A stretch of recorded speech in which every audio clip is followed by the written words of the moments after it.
Hi friends, welcome to Harish academy. ఈరోజు వార్తలు నిలిచిన జాతీయ, అంతర్జాతీయ, రాష్ట్రీయ అంశాల గురించి వార్తలు నిలిచిన వ్యక్తులు, అవార్డులు, పుస్తకాలు మరియు క్రీడా సంబంధిత సమాచారం. ఒక్కొక్క అంశాన్ని వివరంగా తెలుసుకునే ముందు కొన్ని హెడ్లైన్ చూద్దాం. ఈరోజు ఇండ్ శాట్ పేరుతో ఒక ఎగ్జామ్ వార్తలు నిలిచింది. అదేంటి, ఎవరి కోసం, దాని యొక్క ప్రయోజనం ఏంటి, అది చూద్దాము. మరియు దాంతోపాటు కోవిడ్-19 ప్రభావము చిన్నపిల్లలపైన చాలా దారుణంగా ఉంది. ర్యాట్ పిక్కర్స్, బెగ్గింగ్, దానికి సంబంధించిన సెక్షన్ ఒకటి వార్తలు నిలిచింది. అదేంటో చూద్దాము. బాల కార్మిక వ్యవస్థకు సంబంధించిన ఒక అంశం వార్తలు ఉంది, అదేంటో చూద్దాము. మరియు శ్రీలంక కోవిడ్-19 పరిస్థితుల కాలంలో ఎన్నికలు నిర్వహించాలనుకుంటుంది. ఎలా నిర్వహించాలనుకుంటుంది, దానికి సంబంధించిన విధి విధానాలు చాలా ప్రపంచాన్ని కూడా కొంచెం ఇప్పుడున్న పరిస్థితిలో ఆకర్షితం చేస్తుంది, అదొకటి. మరియు దాంతోపాటు ఈరోజు భారతదేశానికి సంబంధించి restartindia.com అనే పేరుతో ఒక వార్త కనబడుతుంది, ఆ అంశం కానివ్వండి. మరియు హజ్ యాత్ర, ఇస్లాం మతస్థులకు హజ్ యాత్ర అనేది మోస్ట్ ఇంపార్టెంట్. హజ్ యాత్రకి సంబంధించిన అంశాలు మరియు కరోనా వ్యాక్సిన్కి సంబంధించి ప్రయోగాలు సీరం ఇన్స్టిట్యూట్ చేయబోతోంది, అవేంటి, ఒక్కొక్క అంశాన్ని వివరంగా తెలుసుకుందాం. అండ్ మోస్ట్ ఇంపార్టెంట్ చూడండి, వార్తల్లో కొన్ని డేస్ ఉంటాయి. ఎగ్జాంపుల్, ఇటీవల కార్గిల్ దివస్ పేరుతో ఒక వార్త ఉంది. అలాంటి ఇష్యూస్ దేశమంతా ఇంపార్టెంట్ అయిన డేస్ ఏవైతే ఉంటాయో అలాంటి వాటిని ఒక రోజు లేట్గా తెలుసుకోవాలి. ఎందుకంటే ఆ పర్టికులర్ డే రోజున జాతిని ఉద్దేశించి ప్రధానమంత్రి గారు కానివ్వండి, రక్షణ శాఖ మంత్రి గారు, లేదా రాష్ట్రపతి గారు, లేదా హోమ్ మినిస్టర్ గారు, వీళ్ళు ఏమిస్తున్నారు మెసేజ్, అమర జవాన్లను ఉద్దేశించి ప్రసంగంలో ఏమైనా ఇంపార్టెంట్ పాయింట్స్ ఉన్నాయా, అవన్నీ తెలుసుకోవాలి. అందుకోసం అని చెప్పేసి ఈ అంశాలు మాత్రమే కొంచెం లేట్గా అనలైజ్ చేసి చెప్పాలి. సో మిగతా అంశాలు, జాతీయ అంశాలు కానివ్వండి, లేదంటే ఇంపార్టెంట్ డేస్ మన ఇండియాకి సంబంధించి, లేదా ఇంటర్నేషనల్ డేస్ కానివ్వండి, అది ఏ రోజు ఆ రోజు థీమ్స్తో సహా చర్చించుకుంటాం. కానీ ఇలాంటి డేస్ మాత్రం కొంచెం లేట్ ఎందుకు అవుతుంది అంటే దానికి సంబంధించి పూర్తి సమాచారం తెలుసుకోవడానికి. ఓకే, సో ఇక ఈరోజు మన వార్తల్లోకి డైరెక్ట్గా వెళ్దాం. ఫస్ట్, సో ఇండ్ శాట్ పేరుతో ఈరోజు ఒక అంశం వార్తల్లో ఉంది. ఇండ్ శాట్ ఫుల్ ఫామ్ ఏంటి అంటే Indian scholastic assessment test. Ind SAT అనే పేరుతో ఏ మంత్రిత్వ శాఖ, చూడండి, భారతదేశంలోని ఏ ఎగ్జామ్ అయినా, ఎలిజిబిలిటీ ఎంట్రన్సెస్ కానివ్వండి, ఎంట్రన్స్ ఎగ్జామ్స్ కానివ్వండి, విద్యా వ్యవస్థకు సంబంధించిన గైడ్లైన్స్ కానివ్వండి, ఇలాంటి అంశాలను, దానికి సంబంధించిన గైడ్లైన్స్ని, దాన్ని నియంత్రించే మంత్రిత్వ శాఖ ఏంటంటే ministry of human resource development, HRD ministry అంటారు. ప్రస్తుతం ఎవరున్నారు కేంద్ర హెచ్ఆర్డి మినిస్ట్రీ? రమేష్ పోఖ్రియాల్ నిశాంక్ గారు. తన గురించి మనం రెగ్యులర్గా చర్చించుకుంటున్నాం. విద్యా వ్యవస్థకు సంబంధించి ఎలాంటి అంశాలు ఇస్తున్నారు, ఆన్లైన్ విద్య గురించి ఏమేమి వస్తున్నాయని చూస్తున్నాం. సో ఈ రోజున ministry of human resource development వారు భారతదేశంలోనే మొట్టమొదటిసారి ఒక ఎగ్జామ్కి సంబంధించి వార్తను చెప్పారు. అదేంటంటే మీరు చూడండి, మనలో చాలామంది కూడా బీటెక్ అయిపోయిన వాళ్ళు ఉంటారు, గ్రాడ్యుయేషన్ అయిపోయిన వాళ్ళు ఉంటారు, లేదంటే పీజీ అయిపోయిన వాళ్ళు ఉంటారు. విదేశాల్లో విద్యను అభ్యసించాలి అనే ఆలోచన ఉన్న వాళ్ళు కన్సర్న్ ఏదైతే దేశానికి వెళ్ళాలనుకుంటారో ఆ దేశానికి సంబంధించి ఒక ఎగ్జామ్ రాయాల్సి ఉంటుంది. ఎగ్జాంపుల్, కొన్ని దేశాలకు కామన్గా ఉండే ఐఎల్స్ లాంటివి కానివ్వండి, జిఆర్ఈ, టోఫెల్, ఇలాంటి ఎగ్జామ్స్ ఉంటాయి. అవి రాసి అందులో మెరిట్ ఆధారంగా అక్కడ ఉండే యూనివర్సిటీలో స్థానం పొందుతారు. అక్కడ నుండి స్కాలర్షిప్స్ కూడా వస్తాయి. సేమ్ అదే విదేశీ విద్యార్థులను వారి యొక్క విశ్వవిద్యాలయాల్లో అవకాశాలు ఇవ్వడానికి వేరే దేశాలు ఏవైతే ఎగ్జామ్స్ పెడతాయో, ఈరోజు భారత ప్రభుత్వం కూడా రకరకాల విదేశీయులు ఎవరైతే ఉంటారో, భారతదేశంలో విద్యను అభ్యసించాలి అనే ఆలోచనతో ఉండే వాళ్ళు ఎవరైతే ఉంటారో వారు ఒక ఎగ్జామ్ రాయాలి. ఇండ్ శాట్ అనే ఒక ఎగ్జామ్ రాయాలి. ఈ ఎగ్జామ్ రాస్తే ఏమవుతుంది, దీనిలో వచ్చిన మెరిట్ ఆధారంగా భారతదేశంలో ఉన్న యూనివర్సిటీలు ఏవైతే ఉన్నాయో ఆ యూనివర్సిటీలో వారికి స్థానం, అవకాశం ఇస్తారు. మరి దాంతోపాటు మంచి మెరిట్ వస్తే వాళ్ళకు స్కాలర్షిప్స్ ఇస్తారు. సో అలాంటి ఒక ఎగ్జామ్ భారత ప్రభుత్వం రూపొందించింది. అదే ఇండ్ శాట్ అనే ఎగ్జామ్ ఈరోజు భారతదేశం మొట్టమొదటిసారి నిర్వహించబోతున్న ఒక ఎగ్జామ్. ఇది వార్తలో నిలిచింది. ఇండ్ శాట్ అనే ఎగ్జామ్ విదేశీ విద్యార్థులను మన భారతదేశ విద్యా సంస్థల్లో విద్య కల్పించడానికి ఒక ఎంట్రన్స్ ఎగ్జామ్. దాని ఆధారంగానే వాళ్ళకి స్కాలర్షిప్స్ కానివ్వండి, మన భారతీయ విద్యా సంస్థల్లో లేదా విశ్వవిద్యాలయాల్లో స్థానం కల్పించడానికి దోహదం చేస్తుంది. ఇది ఒకటి most important. Ministry of human resource development పరిధిలో ఉంటుంది. ఇది మానవ వనరుల అభివృద్ధి శాఖ.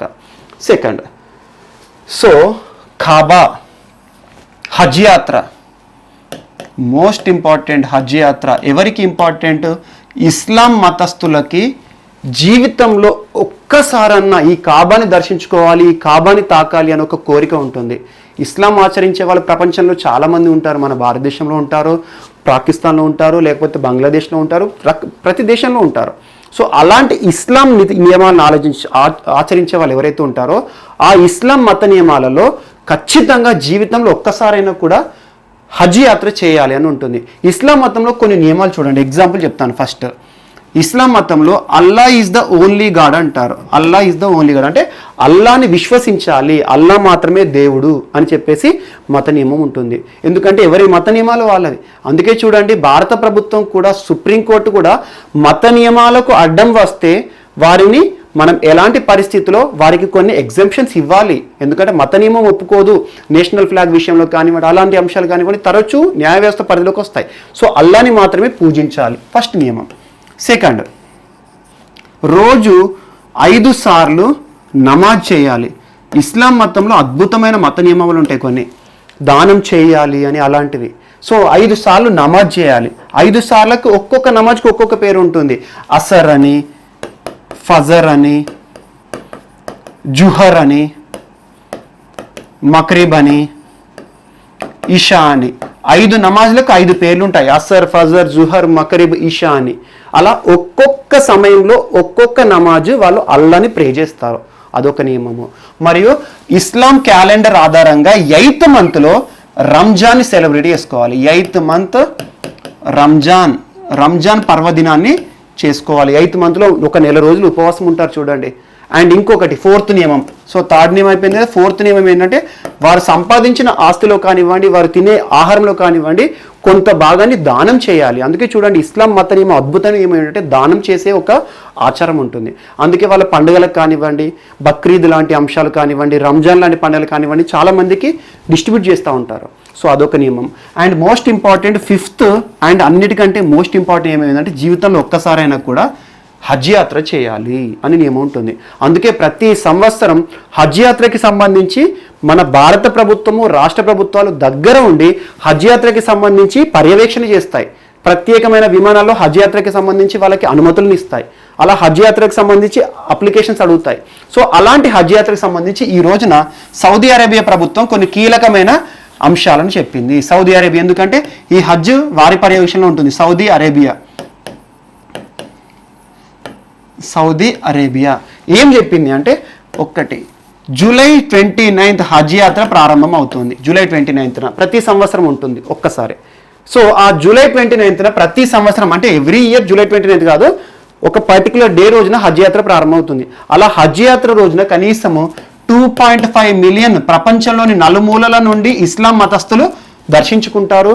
ఈ కాబా అంటారు కదా, ఈ బ్లాక్ది, ఈ కాబాని జీవితంలో ఒక్కసారి తాకితే చాలు అని చెప్పేసి వాళ్ళు అంతగా గౌరవిస్తారు. సో అలా 2.5 మిలియన్ ఎవ్రీ టైం ఇస్లాం మతస్థులు విజిట్ చేస్తారు. ఈ సంవత్సరం సౌదీ అరేబియా ప్రభుత్వం కేవలం 1000 మందికి మాత్రమే పర్మిషన్ ఇచ్చింది. 1000 మందికి. ఆ 1000 మంది కూడా ప్రముఖులు. ఈ కాబాకి సంబంధించి వాళ్ళ ప్రత్యేక పూజలు చేసే వాళ్ళు కానివ్వండి, అక్కడ మత నియమాలను ఆచరించే వాళ్ళు ఎవరైతే ఉంటారో వాళ్ళకి. ఆ 1000 మందిలో కూడా 70% విదేశీయులకి, 30% స్వదేశీయులకి. ఎప్పుడైనా ఇది నియమం ఉంటుంది. 70% బయట వాళ్ళు వచ్చి దర్శనం చేసుకుంటారు, 30% వాళ్ళ లోకల్స్ పర్మిషన్ ఇస్తారు. సో అలా హజ్ యాత్రకి స్పెషల్ అనుమతులు ఉంటాయి. ఈ సంవత్సరం జూలై 29 సంబంధించి 1000 మందిని మాత్రమే మేము అలో చేస్తాము. అంటే సింపుల్గా చెప్పాలంటే భారతదేశం నుండి దీనికి సంబంధించి అసలు ఈసారి హజ్ యాత్ర పర్మిషన్ లేనట్టే. సో ఈ రకంగా హజ్ యాత్ర అనేది వార్తలు నిలిచింది. హజ్ యాత్ర సౌదీ అరేబియా ప్రభుత్వం కీలకమైన గైడ్లైన్స్. సో ఇస్లాం మత నియమాల గురించి కూడా చాలాసార్లు బిట్లు అడిగాడు, అందుకే ఇది మీకు ఇక్కడ చర్చించాను. Next, so rag pickers and child begging. Rag pickers అంటారు లేదా చైల్డ్ బెగ్గర్స్ అంటారు. అండ్ గుర్తుంచుకోండి, చాలా మన ఇంటి చుట్టూ పరిసర ప్రాంతాల్లో మనం పారేసిన వస్తువులు కానివ్వండి, ప్లాస్టిక్ వస్తువులు కానివ్వండి, చిన్న చిన్న ఐటమ్స్ కానివ్వండి, ఖరాబైన బొమ్మలు కానివ్వండి, ఏరుకోపోవడానికి చిన్న చిన్న పిల్లలు వెనక సంచి వేసుకొని వస్తారు. వాళ్ళని ర్యాగ్ పిక్కర్స్ అంటాము.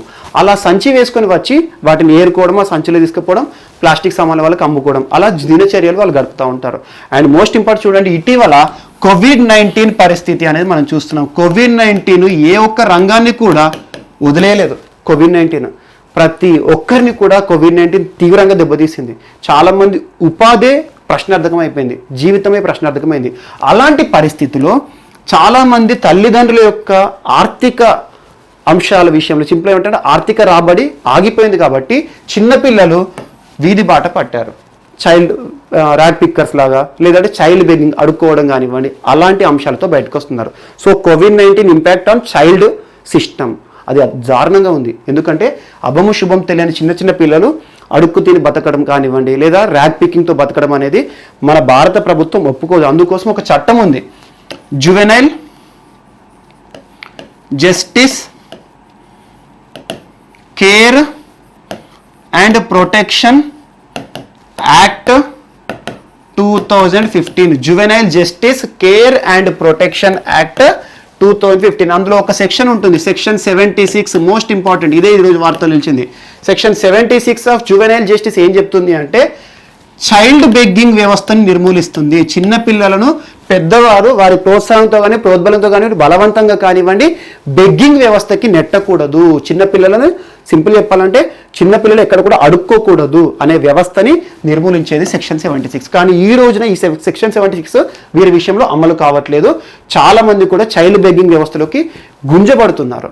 అండ్ ఇటీవల కూడా చూడండి, చైల్డ్ బెగ్గింగ్ కానివ్వండి, చైల్డ్ ట్రాఫికింగ్, ఆర్థిక వ్యవస్థలో నష్టపోయిన వాళ్ళందరినీ దృష్టిలో ఉంచుకొని చాలా మంది కూడా చైల్డ్ ట్రాఫికింగ్ వ్యవస్థ చేసే అవకాశం ఉంది. అంటే చిన్నపిల్లలను ఒక ప్రాంతం ఒక ప్రాంతానికి అక్రమంగా తరలించడం, ఇలాంటి వ్యవస్థ నిర్మూలించడము, చైల్డ్ బెగ్గింగ్ వ్యవస్థ నిర్మూలించడానికి ఇటీవల UNICEF, United Nations International Children's Fund వారు భారతదేశంలోని రైల్వేకి సంబంధించి ఆర్పిఎఫ్ పోలీసులకి బీహార్లోని సోనాపూర్ ప్రాంతంలో 5 రోజుల పాటు ట్రైనింగ్ ఇచ్చారు, ఎక్స్క్లూజివ్గా చిన్నపిల్లలకు సంబంధించి. అది పోయిన నెలలో మనం చర్చించుకున్నాం, చూడండి, మీకు జూన్ నెలలో ఉంటుంది వీడియో. సో ఈ రోజున చిన్నపిల్లలకు సంబంధించి కోవిడ్-19 ప్రభావం వల్ల చాలా మంది ర్యాట్ పిక్కర్స్ అలా వీధి బాలురుగా మారుతున్నారు, బెగ్గింగ్ వ్యవస్థలోకి రాబడుతున్నారు. అలా చిన్నపిల్లలకు సంబంధించి ఈ సెక్షన్ ఈరోజు వార్త నుంచి సెక్షన్ 76, చిన్నపిల్లలు అడుక్కోకూడదు, బెగ్గింగ్ వ్యవస్థలోకి గుంజకూడదు, దానికి సంబంధించి తల్లిదండ్రులపైన తీవ్రమైన చర్యలు ఉంటాయి చట్టబద్ధంగా అని చెప్పేసి ఉంటుంది. అండ్ ఆర్టికల్ 24 బాల కార్మిక వ్యవస్థ నిషేధం గురించి చెప్తుంది. And abolition of child labour act 1986 ఇక్కడ లింక్ చేసుకోండి. ఇవన్నీ కూడా చిన్నపిల్లలకు సంబంధించి ఈ రోజున వార్తల్లో ఉన్నాయి. సో చిన్నపిల్లలను ఎట్టి పరిస్థితుల్లో కూడా శారీరక శ్రమను మించి వాళ్ళతో పని చేయించకూడదు. వారు పసిపిల్లలు, పని పిల్లలు కాదు అనే ఉద్దేశంతో ఒక వార్త ఈరోజు ఉంది. Okay, next non performing assets. Non performing assets meaning ఏంటంటే నిరర్ధక ఆస్తులు. ఎగ్జాంపుల్ చెప్తాను. ఎగ్జాంపుల్, నాకు ఈరోజు ఒక అవసరం ఉంది, ఇల్లు కట్టడానికో లేదా ఒక వెహికల్ కొనడానికో. ఏం చేస్తాను, నాకు డబ్బు లేకపోతే బ్యాంకుని ఆశ్రయిస్తాను. బ్యాంకు నుండి 1,00,000 రూపాయలు కానీ 10 లక్షలు కానీ 1 కోటి రూపాయలు కానీ ఎగ్జాంపుల్ లోన్ తీసుకుంటాను. డిపెండింగ్ ఆన్ మై నీడ్, నా అవసరాన్ని బట్టి తీసుకుంటాను. దానికి బ్యాంకుకి నేను ఏం చేస్తాను, ఒక కొలాటరల్ పెడతాను, ఏదో ఒక ప్రూఫ్, నేను కట్టకపోతే అది మీకు మార్టిగేజ్ ఇస్తానని. లేదా ఇటీవల కాలం చూడండి, ఆత్మనిర్భర్ భారత్ అభియాన్ అనే ఒక ప్రోగ్రాంలో ఈ కొలాటరల్ సిస్టమ్ లేదు. ఎవరైనా కూడా ఎంఎస్ఎంఈలను ఆదుకోవడానికి ఈ ష్యూరిటీలు అవి ఇవి లేకుండా లోన్స్ ఇస్తాయి. సో ఇటువంటి పరిస్థితులు ఏమవుతుంది అంటే, ఈ 1,00,000 రూపాయలు నేను ఏం కమిట్మెంట్ ఇస్తాను బ్యాంక్కి, monthly EMI, equated monthly instalment అంటారు. ఈక్వేటెడ్ మంత్లీ ఇన్స్టాల్మెంట్ కింద నేను నెలకు 1,000 రూపాయల 10,000 రూపాయలు కడతా ఉంటాను. అలా రెగ్యులర్గా కడితే నా సిబిల్ స్కోర్ బాగుంటుంది. ఇలా సిబిల్ స్కోర్ బాగుంటేనే నెక్స్ట్ టైం నాకు మళ్ళీ బ్యాంకు లోన్ ఇస్తాయి. ఓకేనా? సో ఇలాంటి పరిస్థితిలో ఒక నెల 2 నెలలు బాగానే కడతారు, కానీ 3rd మంత్ నుండి కట్టడం మానేస్తారు. సో అలాంటి పరిస్థితులు ఏమవుతుంది, ఈ బ్యాంకుకి రావాల్సిన ఆదాయం అంతా పోతుంది. అదంతా కూడా నాన్ పర్ఫార్మింగ్ అసెట్స్గా మిగిలిపోతాయి. ఈ రోజున ఈ నాన్ పర్ఫార్మింగ్ అసెట్స్ సంబంధించి RBI, reserve bank of India 21st statement అనే పేరుతో 21st statement financial responsibility guide lines, financial responsibility of 21st statement అని ఒక పేరుతో ఇచ్చింది, ఒక నివేదిక ఇచ్చింది అనుకున్నా, అంతే. ఆర్బీఐ నివేదిక ఇచ్చింది. అందులో ఈ నిరర్ధక ఆస్తులకు సంబంధించి ప్రస్తుతం ఎంత ఉంది, ఎంత పెరగబోతోంది అని చెప్పింది. అండ్ చూడండి, నిరర్ధక ఆస్తులు ఎంత తక్కువగా ఉంటే వ్యవస్థలు అంత మంచిది. అంటే లోన్లన్నీ అందరూ తిరిగి చెల్లిస్తున్నారు అని మీనింగ్.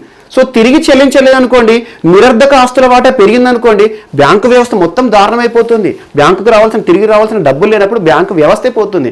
అందుకే ఇటీవల మర్జింగ్ ఆఫ్ బ్యాంక్స్ కూడా ఎన్పిఎస్ విషయంలో కూడా కొన్ని అంశాలను ప్రస్తావించడం జరిగింది.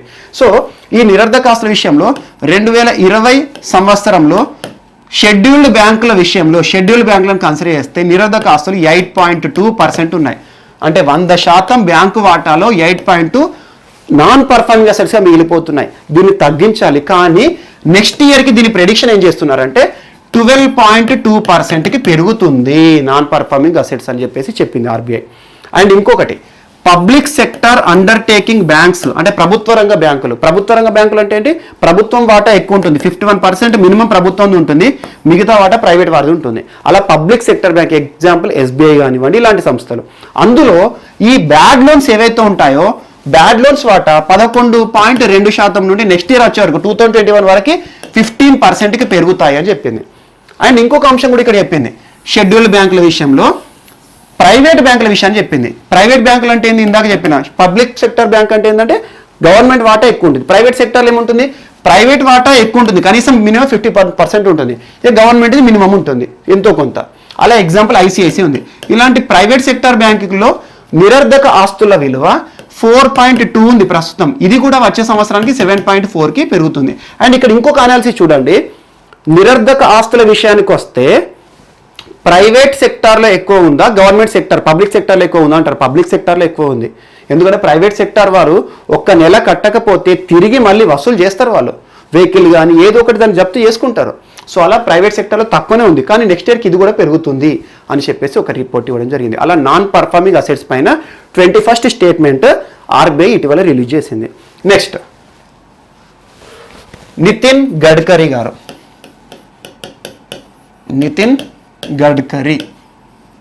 నితిన్ జయరామ్ గడ్కరీ అంటారు. ఇటీవల నితిన్ గడ్కరీ కేంద్ర మంత్రి గారు ఒక వెబ్ పోర్టల్ని రిలీజ్ చేశారు. ఆ వెబ్ పోర్టల్ ఏంటంటే రీస్టార్ట్ ఇండియా.com అనే వెబ్ పోర్టల్. దేనికోసం ఉద్దేశించబడింది అంటే ఎంఎస్ఎంఈలని ఆదుకునే ఉద్దేశంతో, ఎంఎస్ఎంఈలకు సంబంధించి రకరకాల అవేర్నెస్ క్రియేట్ చేయడానికి ఇది లాంచ్ చేయడం జరిగింది. దీన్ని ఎవరి ప్రోత్సాహకంతో రిలీజ్ చేశారు, ఎవరు దీన్ని రూపొందించారు అంటే 2 సంస్థలు ముందుకు వచ్చాయి. ఒకటి ముత్తూట్ ఫిన్కార్ప్ ఫైనాన్షియల్ కార్పొరేషన్ అన్నట్టు. And next ink talks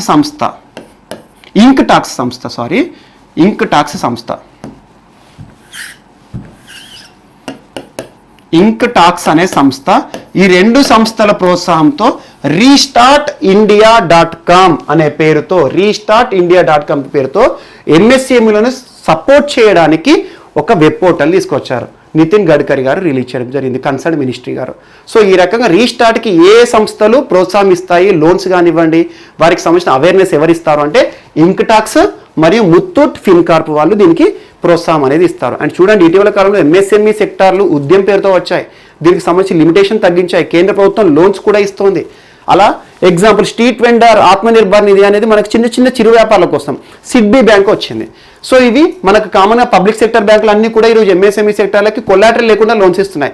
and ఈరోజు ఇంకొకటి రీస్టార్ట్ ఇండియా ప్లాట్ఫామ్ మీద, ఈ ప్లాట్ఫామ్ మీద ఏం చేస్తాయంటే ముత్తూట్ ఫిన్కార్ప్ మరియు ఇంక్ టాక్స్ సంస్థ 2 కూడా ఎంఎస్ఎంఈలకి ప్రోత్సాహం ఇవ్వాలి, కరోనా కాలంలో దెబ్బతిన్న ఈ వ్యవస్థను ముందుదారిలో తీసుకురావాలని చెప్పేసి వాళ్ళ వంతుగా కూడా ఆర్థిక సౌకర్యాలు చేసే ఉద్దేశంతో ముందుకు వచ్చాయి. ఇది ఒకటి కూడా ఈరోజు వార్తలు నిలిచింది. నెక్స్ట్, శ్రీలంక. ఈ దేశం ఏంటి? శ్రీలంక. అండ్ మోస్ట్ ఇంపార్టెంట్ చూడండి, కరోనా పరిస్థితుల కాలంలో ఎన్నికల పైన దారుణంగా ప్రభావం పడింది. కొన్ని దేశాలు ఈ కరోనా పరిస్థితుల కాలంలో ఎన్నికలను కూడా నిర్వహించాయి. ఎగ్జాంపుల్ సౌత్ కొరియా ఎన్నికలు సజావు నిర్వహించింది, అద్భుతంగా ఒక రోల్ మోడల్గా నిలిచింది. అండ్ ఇటీవల సింగపూర్ సంబంధించి ఎన్నికలు, అక్కడ కొత్త అధ్యక్షులు ఎవరు వచ్చారో అవన్నీ కూడా మనం చర్చించాం. సింగపూర్లో జరిగినాయి. భారతదేశంలో జరగాల్సింది, అందుకే చూడండి ఇటీవల మనకి ఆర్పీఐ యాక్టులకు సంబంధించి కొన్ని సెక్షన్స్ గురించి, ఆ పోస్టల్ బ్యాలెట్ గురించి చర్చిస్తూ ఉన్నాము. అండ్ ఇటీవల కూడా ఎన్నికలు కొన్ని పోస్ట్పోన్ అవుతూ ఉన్నాయి. సో ఇలాంటి సమయంలో ఎన్నికలు నిర్వహించడమే సమస్య. కానీ ఈరోజు శ్రీలంక ఎలక్షన్ కమిషన్ వాళ్ళ ఎన్నికల సంఘము 5 ఏళ్లకు ఒకసారి వచ్చే ఎన్నికలు, పార్లమెంట్ ఎన్నికలు, శ్రీలంక పార్లమెంట్ ఎన్నికలు August 5న ఉన్నాయి. దానికి సంబంధించి ముందు జాగ్రత్తగా కొన్ని అంశాలను తీసుకుంటుంది. ఫస్ట్ అంశం ఏంటంటే కోవిడ్ లక్షణాలు ఉన్న వాళ్ళు ఉంటారు కదా, కోవిడ్ లక్షణాలతో క్వారంటైన్లో ఉన్న వాళ్ళు ఎవరైతే ఉంటారో ఓటు హక్కు ప్రతి ఒక్కరికి ఇస్తుంది. అలా శ్రీలంకలో 225 మంది పార్లమెంటేరియన్లు ఎన్నుకోవడానికి August 5న ఎన్నికల్లో ఓటు వేయడానికి ప్రతి ఒక్కరికి అవకాశం ఇవ్వాలి, ఆ దేశ పౌరులందరూ కూడా. అందుకోసం ఏం చేసింది, క్వారంటైన్లో ఉన్న వారికి ముందుగా ఓటు వేసే సౌకర్యం ఇస్తుంది. July 31 రోజున క్వారంటైన్లో ఉన్న వాళ్ళు ఓటు వేయాలి, July 31న. ఆ తర్వాత August 5న మిగతా సామాన్య ప్రజలందరూ కూడా ఓటు వేయాలి, అందరూ కూడా ఓటు హక్కును వినియోగించుకోవాలి అని చెప్పేసి ఓటును 2 దశల్లో కండక్ట్ చేస్తుంది. దశల్లో ఎవరైనా కండక్ట్ చేస్తారు, కానీ కోవిడ్ వారి కోసం ప్రత్యేకంగా అండ్ మిగతా ప్రజలందరికీ ప్రత్యేకంగా అలా 16 మిలియన్ల జనాభా ఉన్న శ్రీలంకలో 5 ఏళ్లకోసారి వచ్చే ఎన్నికలను సజావుగా జరిపించడానికి ప్రణాళికలు చేస్తుంది. సో కరోనా కాలంలో, ఈ కరోనా పరిస్థితుల కాలంలో ఎక్కడెక్కడ ఎన్నికలు జరుగుతున్నాయో వాటికి సంబంధించి ఎక్కువ స్పెషల్ ఫోకస్ పెట్టండి. అక్కడ ఎలాంటి మోడల్ అవలంబిస్తున్నారు, భారతదేశంలో ఎలా అవలంబించబోతున్నారు, ఇలాంటి అంశాలు చూసుకోండి. ఓకేనా. నెక్స్ట్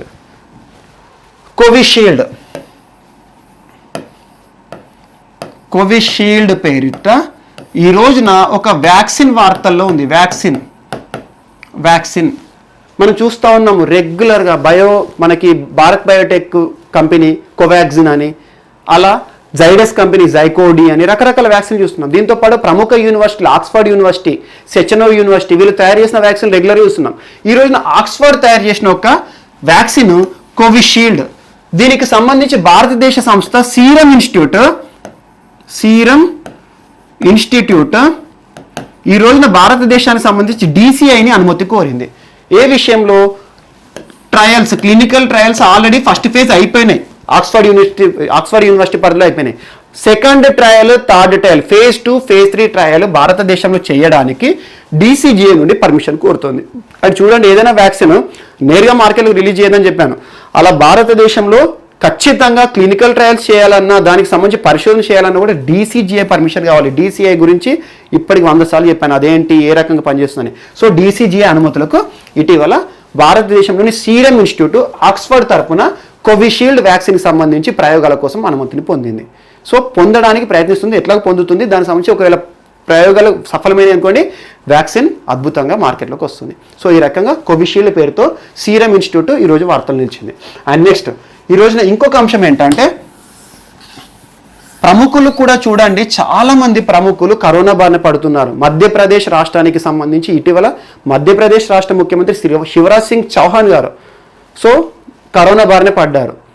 అండ్ నెక్స్ట్ అస్సాం ప్రభుత్వం ఇటీవల కొన్ని కీలక నిర్ణయాలు చేస్తుంది. అదేంటంటే క్వారంటైన్ సమయాన్ని 14 రోజుల నుండి 7 రోజులకు తగ్గిస్తున్నట్టుగా ఇటీవల ఒక కీలకమైన అంశాన్ని ప్రస్తావించింది. క్వారంటైన్ సమయాన్ని తగ్గించిన రాష్ట్రం ఏది అంటారు. అలా 7 days తగ్గించింది. అండ్ ఈ క్వారంటైన్లో ఉండే వారికి ఆర్థిక సదుపాయాలు 2,000 రూపాయలు ఇచ్చేది ప్రభుత్వము. ఆ 2,000 రూపాయలని 7 రోజులకు కూడా ఇస్తుంది. ఆ 7 రోజుల క్వారంటైన్ ఉండే వాళ్ళకు కూడా ఇస్తున్నట్టుగా చెప్పడం జరిగింది. ఈ రకంగా కరోనాకి సంబంధించి కొన్ని గైడ్ లైన్స్ అస్సాం ప్రభుత్వానికి రావడం జరిగింది. అస్సాం ప్రభుత్వం ఇటీవల కొన్ని రిలీజ్ చేయడం జరిగింది. అండ్ నెక్స్ట్ టాపిక్,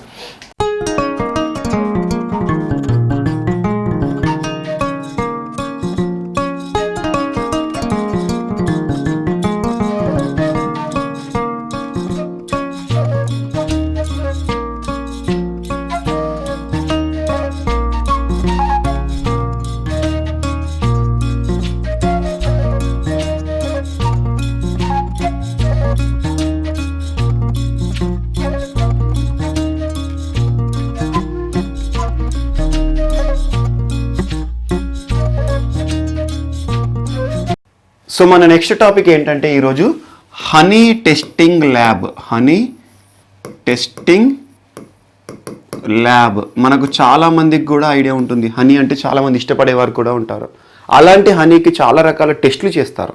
అలాంటి టెస్టింగ్ ల్యాబ్ అనేది ఈరోజు వార్తల్లో స్పెషల్ ఏంటంటే, మొట్టమొదటి ప్రభుత్వ ఆధ్వర్యంలో నడపబడే ఒక హనీ టెస్టింగ్ ల్యాబ్. అది ఎక్కడ ఏర్పాటైంది, ఎవరు ప్రారంభించారు, దాన్ని ఎవరెవరు ఏర్పాటు చేశారు, అదొకటి చూద్దాం. సో ఈ honey testing lab governments first honey testing lab in India ఎక్కడ అంటే ఆనంద్ ప్రాంతంలో ప్రారంభమైంది. ఆనంద్ అనగానే మీకు ఒకటే గుర్తుకు రావాలి, ఆనంద్ ఎక్కడ ఉంది, గుజరాత్. సో గుజరాత్లో ఆనంద్ ప్రాంతం దేనికి ఫేమస్ అంటే నేషనల్ డైరీ డెవలప్మెంట్ బోర్డు. భారతదేశంలో పాల ఉత్పత్తులకి సంబంధించి ఒక అత్యున్నత సంస్థ National Dairy Development Board Anand ప్రాంతంలో ఉంది. సో అలాంటి నేషనల్ డైరీ డెవలప్మెంట్ బోర్డు ఈ ఆనంద్ ప్రాంతంలో హనీ టెస్టింగ్ ల్యాబ్ని ఏర్పాటు చేసింది. అంటే ఇది గవర్నమెంట్ ఆధ్వర్యంలో నడిచే ఒక సంస్థ. So National Dairy Development Board plus honey bee board, ఈ 2 సంస్థలు కూడా ఆనంద్ ప్రాంతంలో హనీని టెస్ట్ చేయడానికి హనీ టెస్టింగ్ ల్యాబ్ పేరిట ఒక ల్యాబ్ని ఏర్పాటు చేశాయి. సో ఇది పర్ఫెక్ట్గా కంప్లీట్గా గవర్నమెంట్ ఆధ్వర్యంలో నడుస్తుంది. సో దీన్ని కేంద్ర వ్యవసాయ శాఖ మంత్రి ఎవరు, నరేంద్ర సింగ్ తోమర్ గారు ఇటీవల విడుదల చేశారు. నరేంద్ర సింగ్ తోమర్ గారు దీన్ని ఇటీవల వర్చువల్గా ప్రారంభించారు. అంటే ఢిల్లీలో ఉండి ఈ ఏదైతే ఉంటుందో ఈ టెస్టింగ్ ల్యాబ్ని ప్రారంభించడం అనేది జరుగుతుంది. సో అక్కడికి ప్రత్యక్షంగా రాకుండా. సో హనీబీ టెస్టింగ్ ల్యాబ్, దానికి సంబంధించి హనీ టెస్టింగ్ ల్యాబ్ అంటాము. దాని పేరు ఏంటంటే world class state of the art honey testing lab. దీనికి సంబంధించి స్పెషాలిటీ ఏంటంటే భారతదేశంలోనే మొట్టమొదటి ప్రభుత్వ ఆధ్వర్యంలో నడిచే ఒక హనీ టెస్టింగ్ ల్యాబొరేటరీ. ఎక్కడ ఏర్పాటైంది? ఆనంద్. ఏర్పాటు చేసిన సంస్థలు ఏంటి? నేషనల్ డైరీ డెవలప్మెంట్ బోర్డు మరియు హనీ బీ బోర్డు. ఎవరు ప్రారంభించారు? భారత వ్యవసాయ శాఖ మంత్రి గారు ప్రారంభించారు. సో ఇది ఆనంద్ ప్రాంతంలో. ఇదొకటి మోస్ట్ ఇంపార్టెంట్. నెక్స్ట్ ఎవరు? ఎడప్పాడి పళనిస్వామి, తమిళనాడు ప్రస్తుత ముఖ్యమంత్రి పళనిస్వామి. సో ఇటీవల కాలంలో చూడండి, తమిళనాడు సంబంధించి ఒక మోస్ట్ ఇంపార్టెంట్ న్యూస్ తెలుసుకున్నాం మనం. అదేంటి? భారతదేశంలో అత్యధికంగా ఇన్వెస్ట్మెంట్లు పెట్టుబడులు ఆకర్షితమవుతున్న రాష్ట్రంగా ఇన్వెస్ట్మెంట్ ఎక్కువగా first quarter of the financial year 2021లో అత్యధికంగా పెట్టుబడులు తమిళనాడు రాష్ట్రంలో వచ్చినాయి అన్నాను. అలా దాదాపు 15కు పైగా ఎంఓయూలు చేసుకుంది, మెమొరాండమ్ ఆఫ్ అండర్స్టాండింగ్ అని చెప్పేసి. సెకండ్ మహారాష్ట్ర. అలాంటి తమిళనాడు స్టేట్ ముఖ్యమంత్రి పళనిస్వామి ఆధ్వర్యంలో ఈ రోజున దాదాపు ఒక 16 ఎంఓయూలు చేసుకుంది. 16 ఎంఓయూలు, మెమొరాండమ్ ఆఫ్ అండర్స్టాండింగ్. వేటితో? రకరకాల సంస్థలతో చేసుకుంది. ఎందుకు? ఆ రాష్ట్రంలో ఉపాధి అవకాశాలు కల్పించాలి, జాబ్ ఎంప్లాయ్మెంట్ కల్పించడానికి, జాబ్ క్రియేటివిటీని సృష్టించడానికి ఒక ఎంఓయూ అనేది చేసుకున్నారు. దాదాపు ఈ ఎంఓయూ యొక్క వాల్యూ ఎంత అంటే 5,137 కోట్ల రూపాయల గల ఎంఓయూలు చేసుకున్నారు. ఒక్కొక్క సంస్థతో 10 కోట్లు 15 కోట్లు అలా. ఎందుకంటే ఆ రాష్ట్రంలో ఉన్న యువత ఎవరైతే ఉంటారో యువతకి ఉపాధి అవకాశాలు కల్పించాలి, జాబ్ క్రియేటివిటీ అనేది చేయాలి అనే ఉద్దేశంతో చేశారు. ఈ ఎంఓయూల ఆధారంగా దాదాపు 6,555 మందికి ఉపాధి అనేది రావడం జరుగుతుంది. అలా తమిళనాడులో ఉపాధిని పెంచడానికి ప్రభుత్వం ఇటీవల దాదాపు ఇన్ని కోట్ల రూపాయల ఒప్పందం అనేది జరిగింది. అండ్ గుర్తుంచుకోండి, ఈరోజు మనం banking related non performing assets అనేది ఒకటి నేర్చుకున్నాము. ఆ నాన్ పర్ఫార్మింగ్ అసెట్స్లో భాగంగా ఫైనాన్షియల్ స్టెబిలిటీ రిపోర్ట్, దానికి సంబంధించి కానివ్వండి, ప్రభుత్వం చేసుకునే ఒప్పందాలు కానివ్వండి, ఇలాంటి కొన్ని ఒక్కసారి చూడండి అంతే ఫిగర్స్. తర్వాత అవే గుర్తుకొస్తాయి ఎగ్జామ్లో. అండ్ ఫిగర్స్ గురించి టెన్షన్ పడకండి, ఫిగర్స్ అనేవి అవి ఎప్పుడు యాక్యురేట్గా ఉండవు, ఎప్పుడు చేంజ్ అవుతూ ఉంటాయి. సో తమిళనాడు జాబ్ క్రియేటివిటీ కోసం ఇటీవల కొన్ని ఒప్పందాలు చేసుకున్నాయి. అండ్ దీంతో పాటు హైపర్ లింక్ అనే ఒక పోర్టల్ని కూడా తమిళనాడు ముఖ్యమంత్రి గారు ప్రారంభించారు. హైపర్ లింక్ ఎందుకు? రాష్ట్రంలో ఇన్వెస్ట్మెంట్ని సులభతరం చేయడానికి హైపర్ లింక్ అనే ఒక పేరుతో పెట్టుబడులను ప్రోత్సహించే ఒక పోర్టల్ని ప్రారంభించారు. సో అదొకటి కూడా వార్తలు ఇచ్చింది. గడిచిన 2 నెలల్లో దాదాపు తమిళనాడులో 30,000 కోట్లకు పైగా పెట్టుబడులు లేదా 30,000 కోట్లకు పైగా ఎంఓయూలు రకరకాల సంస్థలతో తమిళనాడు ప్రభుత్వం చేసింది పళనిస్వామి గారి ఆధ్వర్యంలో. దాని ద్వారా రాష్ట్రంలో 67,000 పైగా ఉద్యోగాలు సృష్టించడానికి, ప్రైవేట్ సెక్టార్లో ఉద్యోగాలు సృష్టించడానికి ఈ ఎంఓయూలు అనేవి దోహదం చేస్తాయని చెప్పడం జరిగింది. సో పళనిస్వామి గారికి సంబంధించి ఇది ఒక న్యూస్ కూడా మనకి మోస్ట్ ఇంపార్టెంట్. రాష్ట్రంలో జాబ్ సృష్టించడానికి, ప్రైవేట్ జాబ్లో, ప్రైవేట్ సెక్టార్లో లేదా రాష్ట్రంలో ఉన్న యువతకి ఉపాధి అవకాశాలు కల్పించడానికి ఈ చర్యలు తీసుకుంటున్నారు. రకరకాల సంస్థలతో, సింగపూర్ సంబంధించిన సంస్థలతో, సౌత్ కొరియాకు సంబంధించి, అమెరికాకు సంబంధించిన సంస్థలతో రకరకాల ఒప్పందాలు చేసుకొని ఈ జాబ్ క్రియేటివిటీ కోసం ముందుకు రావడం జరిగింది. ఇది ఒకటి కూడా most important. And next Dedicated Freight Corridor Corporation of India. ఇటీవల ఈ సంస్థ ఎందుకు వార్తలు నిలిచింది అంటే భారతదేశానికి సంబంధించి మొట్టమొదటి కేబుల్ ఆధారిత టనెల్, రైల్వే టన్నెల్ ఏర్పాటు కాబోతోంది. మనం చూస్తూ ఉంటాము రైల్వేకి సంబంధించి రకరకాల టన్నెల్స్ ఉంటాయి. టన్నెల్ అంటే కొండ ప్రాంతాన్ని మొత్తం తొలిచి అందులో నుండి ట్రైన్ అనేది వెళ్తుంది. ఒక్కొక్కటి 0.5 కిలోమీటర్, 1 కిలోమీటర్, 2 కిలోమీటర్ టన్నెల్స్ కూడా ఉంటాయి. కానీ ఆ టన్నెల్స్ భారతదేశంలో ఉన్నాయి. ఈ రోజున వార్త తెలిసింది ఏంటంటే ఈ టన్నెల్స్, రైల్వే పోయే టన్నెల్స్ ఏవైతే ఉంటాయో ఈ టన్నెల్స్ లోపల టోటల్గా కేబుల్స్ కూడా అయిపోయినాయి. అంటే ఎలక్ట్రిఫైడ్ కేబుల్స్ ఏవైతే ఉంటుందో అక్కడ నుండి ట్రైన్ పోవడానికి కావాల్సిన విద్యుత్ ఏదైతే సరఫరా కావాలో అదంతా కూడా అందులో చేసేస్తున్నట్టుగా 1 కిలోమీటర్ టన్నెల్ దాదాపు ఆరావళి మౌంటైన్ రీజన్ హర్యానాలోని హోస్నా ప్రాంతంలో Dedicated Freight Corridor Corporation of India వారు నిర్మిస్తున్నట్టు చెప్పారు. దాదాపు 1 year లోపల ఈ ఒక టనెల్ అనేది నిర్మాణం పూర్తవుతుంది. దీని యొక్క స్పెషాలిటీ ఏంది, భారతదేశంలోనే మొట్టమొదటి railway tunnel with complete electrified cables ద్వారా ఎలక్ట్రిసిటీ సప్లై కూడా ఉంటుంది ఆ ట్రైన్కి కావాల్సిన. ఎందుకంటే ఇప్పుడు మొత్తం ఎలక్ట్రిక్ ఇంజన్స్ నడుస్తూ ఉన్నాయి రైల్లో. సో దీనికి సంబంధించి కూడా ఒక వార్త నిలిచింది. దాన్ని నిర్మిస్తున్న సంస్థ IRTC పరిధిలోనే ఉంటుంది. So Dedicated Freight Corridor Corporation of India అనే ఒక సంస్థ ఈ రోజున ఆ టనెల్కి సంబంధించిన నిర్మాణ కార్యక్రమాలన్నీ చూసుకుంటుంది అని చెప్పడం జరిగింది. ఎక్కడ?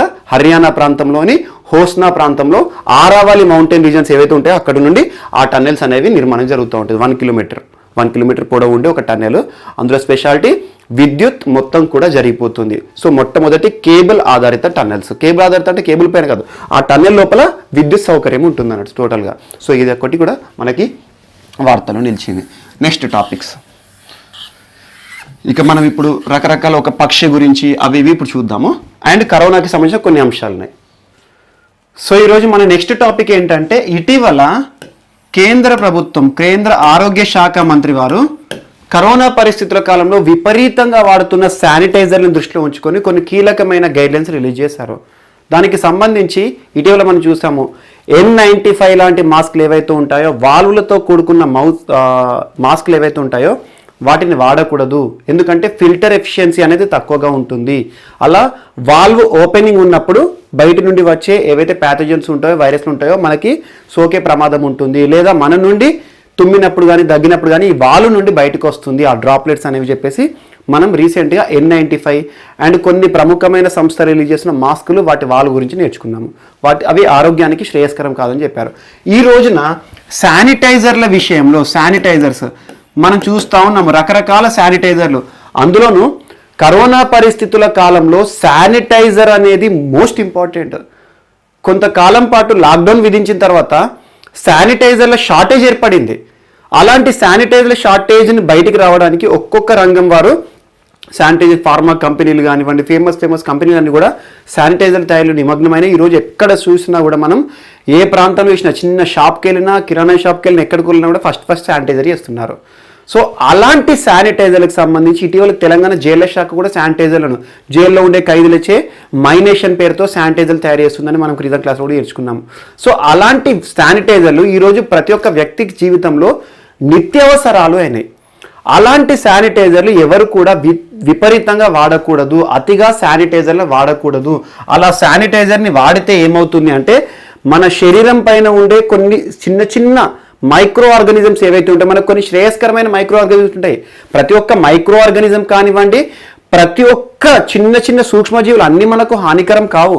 కొన్ని మనకు సేఫ్ సైడ్, కొన్ని మన శరీరానికి కావాల్సినవి, మన శరీరాన్ని రక్షించే సూక్ష్మజీవులు కూడా ఉంటాయి. అవన్నీ కూడా ఈ శానిటైజ్లో ఉండే ఆల్కహాల్ ఆధారంగా చచ్చిపోతాయి. అండ్ మన చర్మం అనేది రెగ్యులర్గా శానిటైజేషన్ అనేది వాడితే రఫ్ అయిపోతుంది, పైన ఉండే పొర పోతుంది, దాని ద్వారా సూక్ష్మజీవులు పోతాయి, మన ఎసెన్షియల్ మైక్రో ఆర్గానిజమ్స్ కూడా మనకు ఉండవు అని చెప్పేసి దాని బదులు సబ్బుతో కానివ్వండి లేదా షాంపూతో కానివ్వండి రెగ్యులర్గా హ్యాండ్స్ వాష్ చేసుకోండి తప్పితే ఆల్కహాల్ బేస్గా ఉన్న శానిటైజర్లని రెగ్యులర్గా వాడకండి అని చెప్పేసి ఇటీవల కేంద్ర ప్రభుత్వం కొన్ని గైడ్లైన్స్ శానిటైజర్ విషయంలో ఇచ్చింది. అండ్ చూడండి, శానిటైజర్లు వార్తలు నిలుస్తున్నాయి అండ్ మాస్కులు వార్తలు నిలుస్తున్నాయి. సో ఈ రోజున మనకి శానిటైజర్ వాడుతుంది. అండ్ నెక్స్ట్, గ్లోబల్ ఫండ్ అనే ఒక సంస్థ ఇటీవల వార్తలో నిలిచింది. ఇదేంటంటే ఇంటర్నేషనల్ కంట్రీస్ అన్ని కూడా అలయన్స్గా ఏర్పరిచిన ఒక ఫండ్. ఇటీవల ఎందుకు వార్తలు నిలిచిందంటే, ప్రపంచంలో రకరకాల వ్యాధులతో బాధపడే వ్యక్తులు ఉంటారు. ఈ రోజున కోవిడ్ అనేది ప్రపంచం మొత్తాన్ని కూడా ప్యానిక్ కండిషన్స్ క్రియేట్ చేసింది. అలా భయాందోళన పరిస్థితులు గురవుతున్నారు. ఇలాంటి కోవిడ్ని దృష్టిలో ఉంచుకొని ప్రభుత్వాలన్నీ కూడా, ప్రతి దేశ ప్రభుత్వం కూడా కోవిడ్ని కట్టడి చేయడానికి ఫండ్స్ రిలీజ్ చేయడము, ఆర్థిక ప్యాకేజ్ రిలీజ్ చేయడము, అలా ప్రపంచ సంస్థలన్నీ కూడా కరోనా బారిన పడ్డ వారికి సంబంధించి రకరకాల ఆర్థిక సదుపాయాలు చేయడము, సౌకర్యాలు కల్పించడం చేస్తున్నాయి. ఇలాంటి పరిస్థితిలో HIV ఆర్ ఎయిడ్స్ మరియు ట్యూబర్కులోసిస్ మరియు మలేరియా, ఈ వ్యాధిగ్రస్తులు ఎవరైతే ఉంటారో ఈ వ్యాధిగ్రస్తులకు సంబంధించి వీరికి కూడా సంరక్షణ చర్యలు చేయాలి, ఆర్థికపరమైన సౌకర్యాలు కల్పించాలి, మెడికల్ ట్రీట్మెంట్ కల్పించాలి అని చెప్పేసి 2000 సంవత్సరంలో ఒక global fund for AIDS, tuberculosis, malaria అనే పేరుతో జెనీవా హెడ్ క్వార్టర్గా ఒక international alliance on finance, simple చెప్పాలంటే global fund for AIDS, malaria, tuberculosis అనే ఒక సంస్థ ఏర్పడింది. సో ఇటీవల ఈ వ్యాధి బారిన పడ్డ వ్యక్తులందరూ కూడా ప్రభుత్వాలన్నీ కూడా మమ్మల్ని నిర్లక్ష్యం చేస్తున్నాయి, ఎందుకు ఓన్లీ కరోనా సోకిన వ్యక్తులను మాత్రమే పట్టించుకుంటున్నాయి, సో మమ్మల్ని కూడా పట్టించుకోండి అని చెప్పేసి ఇటీవల మాకు కూడా ఆర్థిక పరమైన కొన్ని సౌకర్యాలు, ఎసెన్షియల్ సర్వీసెస్ ఇవ్వండి, మెడిసిన్స్ అవి ఇవి ప్రొవైడ్ చేయండి, ఈ గ్లోబల్ ఫండ్ అనేది మా కోసం ఉద్దేశించబడింది అని చెప్పేసి ఇటీవల మళ్ళీ వార్తలు నిలిచింది గ్లోబల్ ఫండ్. ఇందులో ఇండియా కూడా ఒక పార్టీగా ఉంది. 2006లో గ్లోబల్ ఫండ్లో ఇండియా కూడా చేరింది. అంటే ఇండియా కూడా ఈ గ్లోబల్ ఫండ్కి కొంత కంట్రిబ్యూట్ చేస్తుంది. సో దీని నుండి సదుపాయాలు పొందుతుంది. అలా ఇటీవల గ్లోబల్ ఫండ్ని malaria, tuberculosis and HIV patients ఎవరైతే ఉంటారో కోవిడ్ పేషెంట్స్ మాత్రమే కాకుండా మమ్మల్ని నెగ్లెక్ట్ చేయకండి, మమ్మల్ని కూడా పట్టించుకోండి అని చెప్పేసి ఒక సంస్థ global fund for AIDS, malaria, tuberculosis అనే ఒక సంస్థ వార్తలు నిలిచింది. ఇది జెనీవా హెడ్ క్వార్టర్గా పనిచేస్తుంది. నెక్స్ట్, సో వీళ్ళెవరు? బ్రూస్. ఈ బ్రూస్ ఏ ప్రాంతానికి సంబంధించిన వాళ్ళంటే మిజోరాం ప్రాంతానికి సంబంధించిన వాళ్ళు బ్రూస్. వీళ్ళు ఏంటంటే ఒక ప్రాంతం, ఇంకోటి ఏమంటారు రియాంగ్స్ అని కూడా అంటారు, రియాంగ్స్. సో వీరు ఒక ప్రాంతం నుండి ఒక ప్రాంతానికి వలసలు పోతున్నారు. ముఖ్యంగా మిజోరాం ప్రాంతంలో వీరికి ఆ ప్రాంత ప్రజలతో ఘర్షణ ఏర్పడి 1997 నుండి ఈ బ్రూస్కి సంబంధించిన కొంతమంది ప్రజలు త్రిపుర ప్రాంతానికి వలస వచ్చారు. త్రిపురకి వలస వచ్చి త్రిపురలో వీళ్ళు మకం తీసుకుంటున్నారు, అంటే అక్కడ డిస్ప్లేస్డ్ పీపుల్గా ఉంటున్నారు. అలా సెటిలింగ్ చేసేసుకుని అక్కడ ఆ ప్రాంతాల్లో జీవిస్తున్నారు. ఇటీవల త్రిపురకి సంబంధించి కొంతమంది నాన్ బ్రూస్ కమ్యూనిటీ ఏమన్నారంటే బ్రూస్కి సంబంధించి వీరి కోసం 6 ప్లేసెస్ రాష్ట్రంలో ఉన్న కొన్ని ప్లేసెస్ని చూపించి వీటిని బ్రూస్ కోసం కేటాయించండి అని చెప్పేసి వీళ్ళ సెటిలింగ్ కోసము కేటాయించండి అని 6 ప్లేసెస్ని ప్రతిపాదించారు. ఎవరు? Non Bruce living in Tripura. ఇప్పుడు బ్రూస్కి సంబంధించిన సమస్య ఏ రాష్ట్రాల మధ్యలో ఉంది? త్రిపుర, మిజోరాం. ఈ మిజోరాంలో ఉన్న బ్రూస్ తెగలు సింపుల్ చెప్పాలంటే ఎస్టీలు, గిరిజనులు, ఈ బ్రూస్ తెగ త్రిపుర ప్రాంతానికి 1997లో వచ్చి కొన్ని ప్రాంతాల్లో నివసిస్తున్నారు. సో అలా త్రిపురలోని కొన్ని ప్రాంతాలను బ్రూస్ కోసం కేటాయించండి అని చెప్పేసి త్రిపురలో ఉన్న నాన్ బ్రూస్ అడగడం జరిగింది ప్రభుత్వాన్ని. అండ్ ఇంకొకటి, బ్రూస్కి సంబంధించి ఫ్యామిలీ నెంబర్ ఏదైతే ఉంటుందో సెటిల్మెంట్లో ఒక్కొక్క ప్లేస్లో ఎంతెంత మంది ఫ్యామిలీస్ ఉండాలి, ఎన్ని ఫ్యామిలీస్ ఉండాలి అని చెప్పేసి కూడా ప్రభుత్వం నిర్ణయం తీసుకోవాలని చెప్పడం జరిగింది. ఇటీవల కేంద్ర హోంశాఖ మంత్రి కూడా వీరి విషయంలో బ్రూస్కి సంబంధించి మిజోరాం, త్రిపుర అండ్ హోంశాఖ ట్రైపార్టైల్ అగ్రిమెంట్, ముగ్గురు మధ్యలో కూడా ఒక అగ్రిమెంట్ అనేది జరిగింది. సో వీటికి సంబంధించి ఎథనిక్ గ్రూప్, రియాంగ్స్, వీరి యొక్క జీవన విధానం ఏంటి, ఎక్కడైనా తెగలు వచ్చేసి జీవన విధానం ఏంటంటే ప్రకృతి పైన బ్రతుకుతారు. సో కొన్ని ప్రాంతాల్లో కొన్ని తెగల పైన దాడులు విపరీతంగా జరగడం వల్ల ఒక ప్రాంతంలో ఒక ప్రాంతానికి వీళ్ళు వలసగెళ్తారు. అలా వలసగా మిజోరాం నుండి బ్రూస్ ఎక్కువగా త్రిపుర ప్రాంతానికి వెళ్ళారు. అలా త్రిపుర ప్రాంతంలో ఉన్న వీరికి సంబంధించి ఒక ఇష్యూ అనేది బయటకు వచ్చింది. వీరికి సెటిల్మెంట్ విషయంలో త్రిపుర ప్రభుత్వానికి సంబంధించి కొంతమంది అభ్యర్థించడం జరిగింది. అలా వార్తలో నిలిచిన తెగ ఈరోజు బ్రూస్ తెగ. సో దీనికి సంబంధించి ఎథనిక్ గ్రూప్ ఏదైతే ఉంటుందో, ఏ ప్రాంతంలో ఉంటుందో, ఈశాన్య రాష్ట్రానికి సంబంధించి కొన్ని తెగల గురించి బిట్స్ అడగవచ్చు. సో ఇలా సుమా తెగ, సెమీ తెగ అని చెప్పేసి, బ్రూస్ అని, కత్కారీలు అని మన సౌత్ ఇండియాకి సంబంధించి ఇలాంటి బిట్స్ అడుగుతారు. అండ్ నెక్స్ట్, జాకోబిన్ కుక్కు. ఇది ఏంటంటే ఒక బర్డ్, ఒక పక్షి. సో ఇది అంత పెద్ద కన్సర్న్ ఏం లేదు. దీనికి సంబంధించి వైల్డ్ లైఫ్ ఇన్స్టిట్యూట్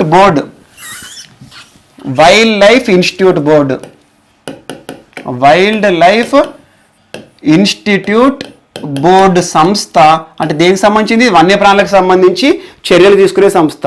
ఇటీవల ఈ సంస్థ ఇండియన్ రిమోట్ సెన్సింగ్ ఆర్గనైజేషన్, అంటే సింపుల్ చెప్పాలంటే ఇస్రో కింద పనిచేస్తున్న, డెహ్రాడూన్ కేంద్రంగా పనిచేస్తున్న ఇండియన్ రిమోట్ సెన్సింగ్ ఏదైతే ఉంటుందో ఆ సంస్థతో ఒప్పందం చేసుకొని ఈ జాకోబిన్ కుక్కుకు సంబంధించి ఒక పరీక్ష చేయమని చెప్పింది, సింపుల్ ఒక రీసెర్చ్ చేయమని చెప్పింది. అదేంటంటే ఈ జాకోబిన్ కుక్కు అనే బర్డ్ ఏదైతే ఉంటుందో ఇది ఒక ప్రాంతం నుండి ఒక ప్రాంతానికి వలస వస్తుంది. ఆ వలస ఎప్పుడు వస్తుంది? కేవలం మాన్సూన్ సీజన్లో మాత్రమే దీని ప్రయాణం చూస్తాము. చాలామంది వ్యవసాయ రైతులు దీన్ని మాన్సూన్ సీజన్లో చూసి సంబరపడతారు. ఆటోమేటిక్గా ఇది వచ్చిందంటే వర్షాకాలం వచ్చిందని చెప్పేసి ఆలోచిస్తారు. అలా ఇటీవల జాకోబిన్ కుక్ విషయంలో భారతదేశంలోనే మొట్టమొదటిసారి ఒక శాటిలైట్ పరీక్ష ఆధారంగా, అంటే రిమోట్ సెన్సింగ్ శాటిలైట్ అన్నాను కదా, అలా రిమోట్ సెన్సింగ్ అనేది ఏంటంటే ఎర్త్ పైన ఉండే కొన్ని ప్రాంతాలను మనం చూడడానికి IRS satellite, Indian remote sensing satellites ఏవైతే ఉంటాయో వాటికి సంబంధించి మొట్టమొదటిసారి ఒక బర్డ్ యొక్క పాత్ ఎక్కడి నుండి ఎక్కడికి పోతుంది దాన్ని ట్రాక్ చేయడానికి వాడుకుందామని చెప్పేసి ఒక పక్షి విషయంలో వార్తలు నిలిచింది. సో ఇటీవల వార్తలు నిలిచింది ఏంటంటే జాకోబిన్ కుక్ అని గుర్తుంచుకోండి. ఇది IUCN, international union for conservation of nature and natural రీసోర్సెస్లో దీన్ని లీస్ట్ కన్సర్న్లో పెట్టారు. అంటే వీటి జనాభా అనేది అద్భుతంగా ఉంది, వీటికి సంబంధించి అంతరించిపోతుంది, అలాంటి అంశం ఏం లేదు ఇక్కడ వార్తలు ఇచ్చింది. కాకపోతే ఇటీవల భారత ప్రభుత్వము అందులో ముఖ్యంగా వైల్డ్ లైఫ్ ఇన్స్టిట్యూట్ బోర్డు ఏదైతే ఉందో, వైల్డ్ లైఫ్ బోర్డు ఏదైతే ఉందో, భారతదేశానికి సంబంధించి వన్యప్రాణులకు సంబంధించి పక్షులకు సంబంధించి రక్షణ తీసుకునే సంస్థ ఇటీవల జాకోబిన్ కుక్కు సంబంధించి దీని ట్రాకింగ్, దీని పాతి ఎక్కడెక్కడికి వెళ్ళి వస్తుంది, దీని పాతి ఎందుకు మాన్సూన్లోనే వస్తుంది అని చెప్పేసి దీనిపైన ట్రాక్ చేయడానికి రిమోట్ సెన్సింగ్ శాటిలైట్ని కూడా డెహ్రాడూన్ కేంద్రంగా ఉండే రిమోట్ సెన్సింగ్ ఏజెన్సీ ఏదైతే ఉంటుందో ఇస్రో అనుబంధ సంస్థగా ఉన్న దాని సహకారం కోరి ఈరోజు దీని ట్రాక్ ఏదైతే ఉందో దాని పాత ఎక్కడెక్కడికి వస్తుందో అధ్యయనం చేసడానికి వార్తలు. అలా బర్డ్ పైన, వన్యప్రాణుల పైన మొట్టమొదటిసారి ఒక రిమోట్ సెన్సింగ్ శాటిలైట్ ప్రయోగం చేయడము, దాన్ని ట్రాకింగ్ చేయడం అనేది ఒక వార్తలు ఇచ్చింది ఈ జాకోబిన్ కుక్కు అనేది. దీనికి సంబంధించి దీని జీవితం అంతా కూడా మన కోసం లేదు. కాకపోతే జాకోబిన్ కుక్కు అనేది ఇటీవల పక్షి వార్తలు ఇచ్చింది. దేనికి సంబంధించి అంటే దీని పాత్ ట్రాకింగ్ సంబంధించి చేయడానికి పరిశోధనల విషయంలో వార్తలు ఇచ్చింది. నెక్స్ట్, సో ఇటీవల biotechnology based treatment water system, spring method అంటారు. స్ప్రింగ్ మెథడ్ అంటారు. మనం చూస్తూ ఉంటాము నదుల్లో విపరీతమైన కాలుష్య కారకాలు ఉన్న నీరు ఎఫ్లుయెంట్స్ డైరెక్ట్గా పోతూ ఉంటాయి. కొన్ని గంగా నది చూడండి, నమామి గంగే పథకం కానివ్వండి, ఈ రోజున గంగా శుద్ధి కార్యక్రమం కానివ్వండి, ఇవన్నీ పథకాలు ఎందుకు వస్తున్నాయి? మన భారతదేశంలో హిందూ సాంప్రదాయం ఆధారంగా గంగా నదికి ఒక దైవత్వం అనేది ఉంటుంది. చనిపోయిన శవాలను కూడా ఒకప్పుడు గంగా నదిలో పారేసేవాళ్ళు. సో మీరు ఒకసారి కాశీ, వారణాసి ప్రాంతంలోకి వెళ్తే ఆ గంగా నదిలో శవాలు కూడా కనబడేవి ఒకప్పుడు, ఇప్పుడు తగ్గిపోయినాయి. ఎందుకు అంటే భక్తులు ఆ గంగా నదిలో ఉంటే స్వర్గానికి పోయినట్టు అని చెప్పేసి అలా రకరకాల నమ్మకాలు ఉంటాయి, ఒక్కొక్క మతానికి ఒక్కొక్క ఆచారాలు. అలాంటి పవిత్ర గంగా నది మన భారతదేశ సంస్కృతిలో భాగం. ఆ గంగా నది విషయంలో ఇటీవల చాలా కాలుష్యాలు, ఆ గంగా నది పరివాహిక ప్రాంతాల్లో ఉండే సిటీస్ ఏవైతే ఉంటాయో వాటి విషయంలో విపరీతంగా ఇండస్ట్రీస్ నుండి ఎఫిలియెంట్స్ కానివ్వండి, సీవేజ్ కానివ్వండి, అన్ని వాటర్ కూడా డైరెక్ట్గా వస్తాయి. అలా ఇటీవల గంగా నది పరివాహిక ప్రాంతంలోనూ మరియు దాంతోపాటు గోదావరి నదికి సంబంధించి నదుల్లో డైరెక్ట్గా సీవేజ్ వాటర్ ఏవైతే ఉంటాయో, సీవేజ్ వాటర్ డైరెక్ట్గా కలిసే ముందట ఒక ఫిల్టరేషన్ అనేది చేయాలి. ఆ ఫిల్టరేషన్ చేసిన సీవేజ్ వాటర్నే నదుల్లో కలిసే విధంగా సీవేజ్ ప్లాంట్లను ఏర్పాటు చేసే ఉద్దేశంతో 2 సంస్థలు ఈరోజు ఏకమై ఒక అంశాన్ని చేసినాయి. అందులోనూ భారత్ మరియు యూరోపియన్ యూనియన్ సహకారంతో ఈ ప్రాజెక్ట్ అనేది ముందుకొచ్చింది. సో ఇందులో భారతదేశానికి సంబంధించి IIT, Indian institute of technology and Banaras Hindu university Varanasi, so ఈ 2 సంస్థలు కూడా స్ప్రింగ్ మెథడ్ అనే విధానంలో బయోటెక్నాలజీ బేస్ ఆధారంగా సీవేజ్ వాటర్ని ఫిల్టర్ చేసి నదుల్లో కలిసే విధంగా చేయడం. అలా నదుల యొక్క శుభ్రత, కాలుష్యాన్ని దృష్టిలో ఉంచుకొని ఒక అంశం ఈరోజు వార్తలు నిలిచింది. Biotechnology based water treatment system in వారణాసిలో పైలట్ ప్రాజెక్ట్ కింద స్టార్ట్ అవుతుంది. సో ఏం చేస్తారు, ఈ బయోటెక్ ట్రీట్మెంట్లోకి వాటర్ వస్తుంది, ఆ వాటర్ని ఫిల్టర్ చేసేసి మళ్ళీ నదుల్లోకి కలిసే విధంగా చేయడం. ఈ రకంగా ఒక వాటర్ ఫిల్టరేషన్ సిస్టమ్, సింపుల్ చెప్పాలి సీవేజ్ వాటర్ ఏవైతే ఉంటాయో ఆ వాటర్ మొత్తాన్ని కూడా నదుల్లో కలిసే ముందు ఒక ఫిల్టరేషన్ చేసే ప్రాసెస్. సో స్ప్రింగ్ మెథడ్ అంటారు దీన్ని. సో ఈ రకంగా ఒకటి వార్తలు ఇచ్చింది. ఇందులో సంస్థలు ఏంటంటే IIT మరియు బనారస్ హిందూ యూనివర్సిటీ వారణాసి. ఏ 2 దేశాల మధ్యలో ఇది ఒప్పందం అంటే ఇండియా, EU మధ్యలో, యూరోపియన్ యూనియన్ మధ్యలో. ఓకే, ఇదొకటి కూడా మనకి ఈరోజు వార్తలు నిలిచింది. అండ్ నెక్స్ట్, ఇటీవల యాంటీ శాటిలైట్ వెపన్ అనే ఒక అంశం విషయంలో రష్యాని దాదాపు USA అండ్ UK ఈ 2 దేశాలు కూడా రష్యాను తీవ్రంగా విమర్శించినాయి. ఫస్ట్ ఆఫ్ ఆల్ ఒక పాయింట్ అర్థం చేసుకోండి, యాంటీ శాటిలైట్ మిజైల్ లేదా యాంటీ శాటిలైట్ వెపన్ అంటే ఏంటంటే, మనం చూడండి విశ్వంలో స్పేస్లో రకరకాల రకరకాల శాటిలైట్స్ ఉంటాయి. ఈ శాటిలైట్ యొక్క ఉపయోగము ఒక్కొక్క శాటిలైట్ యొక్క ఉపయోగం ఒక్కొక్క రకంగా ఉంటుంది. ఇందాక మీకు చెప్పాను రిమోట్ సెన్సింగ్ శాటిలైట్ అని. అలా ఎర్త్ పైన ఉండే వాటిని పర్యవేక్షణ చేయడం, దాన్ని అధ్యయనం చేయడము. ఎగ్జాంపుల్ సిగ్నలింగ్ కోసం ఒక వ్యవస్థ ఉంటుంది. సిగ్నలింగ్ అంటే మన సెల్ ఫోన్ సిగ్నల్ కానివ్వండి. జీపీఎస్ కోసము ఒక వ్యవస్థ ఉంటుంది. భారతదేశం ఒక ఎగ్జాంపుల్ జీపీఎస్ సొంతంగా నావిక్ విధానంకి రాబోతుంది. అలా ఉపగ్రహాలు ఏవైతే ఉంటాయో, శాటిలైట్స్ ఏవైతే ఉంటాయో వాటిని మన స్పేస్లో పెడతాము, ఆర్బిటర్లో పెడతాము.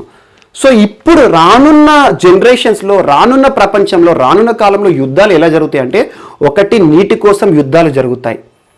రెండవ అంశం నీటితో పాటు శాటిలైట్స్ మధ్యలో యుద్ధాలు జరుగుతాయి. శాటిలైట్స్ మధ్యలో యుద్ధాలు అంటే ఏంటి? ఎగ్జాంపుల్ మన భారతదేశానికి సంబంధించి ఒక శాటిలైట్ ఒక అద్భుతమైన సరిహద్దు పైన ఇగా వేసి ఒక శాటిలైట్ ఉంది అనుకోండి. శత్రుదేశం ఏం చేస్తుంది? యాంటీ శాటిలైట్ ఏంటంటే ఉపగ్రహానికి వ్యతిరేకంగా వేసే ఏదైతే ఉంటుందో కింది నుండి ఎర్త్ నుండి ఒక శాటిలైట్లను ఒక రాకెట్ లాంచ్ చేస్తారు. బయట భారతదేశానికి సంబంధించి పైన స్పేస్లో ఒక శాటిలైట్ భారతదేశానికి రకరకాల సేవలు ఇస్తుంది. సో ఇప్పుడు పక్కనున్న పాకిస్తాన్ ఏం చేస్తుంది? యాంటీ శాటిలైట్ అని ఈ శాటిలైట్ ఢీకొనడానికి ఒక ప్రయోగం చేస్తుంది. ఆటోమేటిక్గా అవుతుంది, ఈ రాకెట్ పోయి ఈ శాటిలైట్ ఢీకొంటుంది. టోటల్గా ఈ శాటిలైట్ యొక్క ఉపయోగం అనేది భారతదేశానికి రాదు. సో అలా చేస్తే ఏమవుతుంది? ఈ దేశం అనుకున్న సరిహద్దు పైన నిఘా అనేది పోతుంది. సో అలా శత్రు దేశాలు ఒక దేశానికి సంబంధించి, తన శత్రు దేశానికి సంబంధించి శాటిలైట్లను టార్గెట్ చేసి యాంటీ శాటిలైట్ వ్యవస్థను ఈ మధ్యలో ప్రోత్సహిస్తున్నాయి. చాలా దేశాలు చేస్తున్నాయి. మన భారతదేశం కూడా లాస్ట్ ఇయర్ చేసింది యాంటీ శాటిలైట్ మిసైల్ అని చెప్పేసి. సో ఆ రకంగా ఈ రోజున రష్యా జూలై 15న యాంటీ శాటిలైట్ వెపన్ ప్రయోగం చేసింది. కానీ ఏ శాటిలైట్ కూడా టార్గెట్ చేయలేదు, కాకపోతే ఒక ప్రయోగం చేసింది అని చెప్పేసి అమెరికా మరియు యూకే ఈ రెండు దేశాలు కూడా రష్యాను తప్పుపట్టాయి.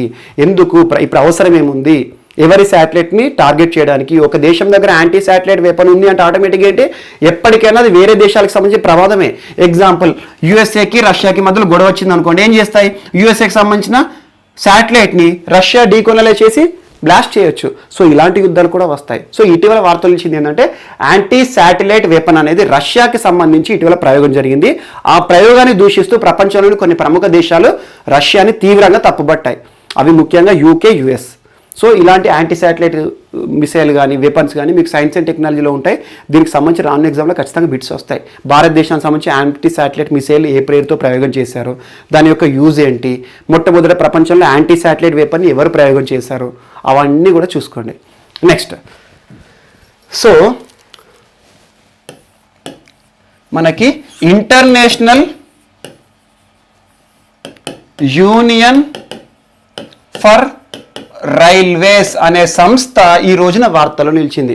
ఇంటర్నేషనల్ యూనియన్ ఫర్ రైల్వేస్ అంటే ప్రపంచంలో రైల్వే రంగాలన్నింటినీ కూడా పర్యవేక్షించే ఒక సంస్థ.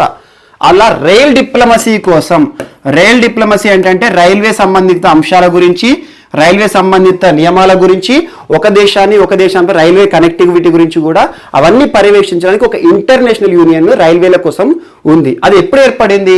1922లోనే ఏర్పడింది. అక్టోబర్ 17, 1922లోనే ఏర్పడింది. అలాంటి ఇంటర్నేషనల్ యూనియన్ ఫర్ రైల్వేస్ ఈరోజు వార్తలు ఎందుకు నిలిచింది అంటే, భారతదేశం విషయంలో ఒక ప్రముఖ వ్యక్తి DGRPF అంటారు, director general railway protection force. భారతదేశంలో రైల్వే రంగంలో రైల్లో ఏవైతే ఉంటాయో, రైల్వే ప్రయాణించే ప్రయాణికులు చూస్తూ ఉంటారు కదా, మధ్యలో పోలీసులు తిరుగుతూ ఉంటారు వెపన్స్ పట్టుకొని. ఎందుకు? వాళ్ళు ఎవరెవరు ఎక్కుతున్నారు, ఎవరైనా తీవ్రవాదులు దాడి చేస్తున్నారా, ఎవరైనా దొంగలు చొరబడుతున్నారా, అలా రైల్వేలో జరిగే క్రైమ్స్ అన్నిటిని కూడా నిఘా వేయడానికి, నిర్మూలించడానికి, నియంత్రించడానికి ఆర్పిఎఫ్ ఉంటుంది, రైల్వే ప్రొటెక్షన్ ఫోర్స్. అలాంటి రైల్వే ప్రొటెక్షన్స్కి బాస్ అన్నట్టు డీజీ, డైరెక్టర్ జనరల్ అంటారు. అలా డీజీ అరుణ్ కుమార్.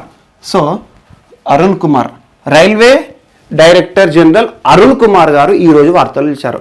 రైల్వే డీజీగా పనిచేస్తున్న అరుణ్ కుమార్ గారు ఈరోజు ఇంటర్నేషనల్ యూనియన్ ఫర్ రైల్వేస్కి వైస్ చైర్మన్గా నియమితులయ్యారు. వైస్ చైర్మన్ హోదాలో ఉండబోతున్నారు. సో అలా రైల్ డిప్లొమసీలో భాగంగా ఏర్పడిన ఇంటర్నేషనల్ యూనియన్ ఫర్ రైల్వేస్కి భారతదేశం నుండి ఒక వ్యక్తి పోవడము అద్భుతం. అలా 1985 IPS క్యాడర్లో నియమితులైన అరుణ్ కుమార్ గారు ఈరోజు ఇంటర్నేషనల్ యూనియన్ ఫర్ రైల్వేస్లో ఒక వైస్ చైర్మన్ హోదాలో ఉండబోతున్నారు. దాదాపు దీని యొక్క హెడ్ ఆఫీస్ వచ్చేసి ప్యారిస్లో ఉంటుంది. Paris international union for railways head office ప్యారిస్లో ఉంటుంది.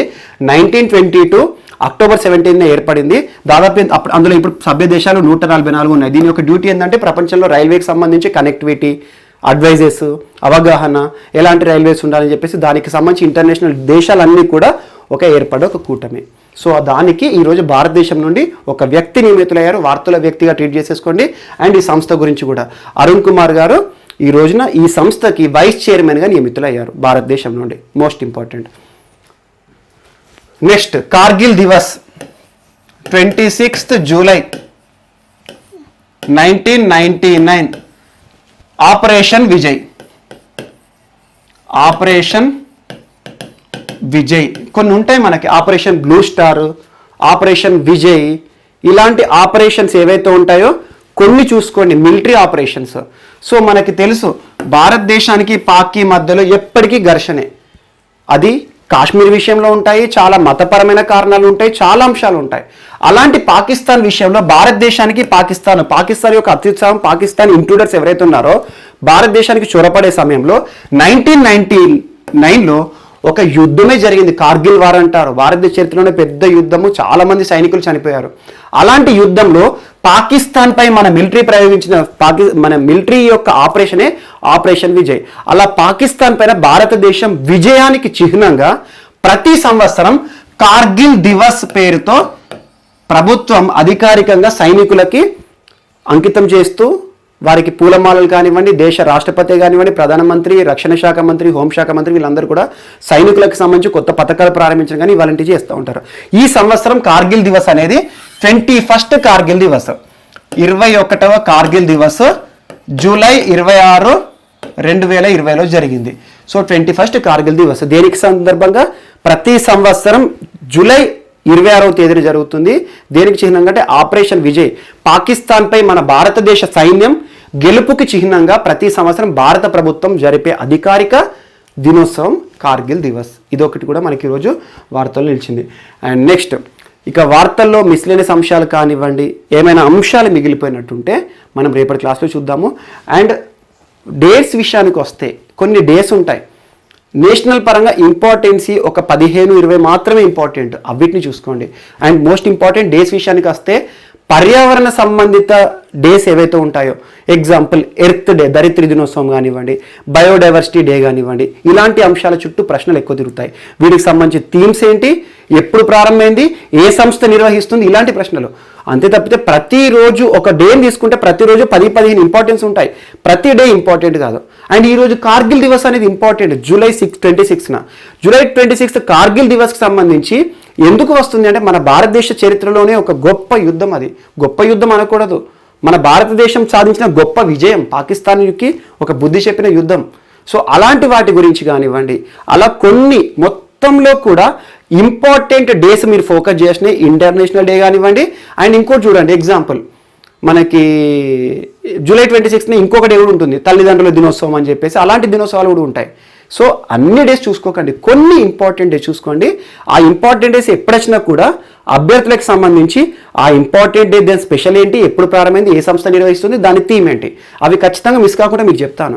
కానీ చిన్న చిన్న ఇంపార్టెంట్ అది అనుకుంటారు, కానీ అన్ని ఇంపార్టెంట్ కాదు. కొన్నిటిపైన ఫోకస్ చేయండి. నేను ఏవైతే ఫోకస్ చేస్తున్నానో వాటిని మాత్రం వదలకండి. ఇది ఒకటి ఇంపార్టెంట్. అండ్ కొన్ని మిస్లేనియస్ అంశాలు ఈ రోజు మిస్ అయిపోయిన టాపిక్స్ ఏవైతే ఉన్నాయో వాటి గురించి మనం రేపటి క్లాస్లో చూద్దాం. రేపు కలుద్దాం. Thank you.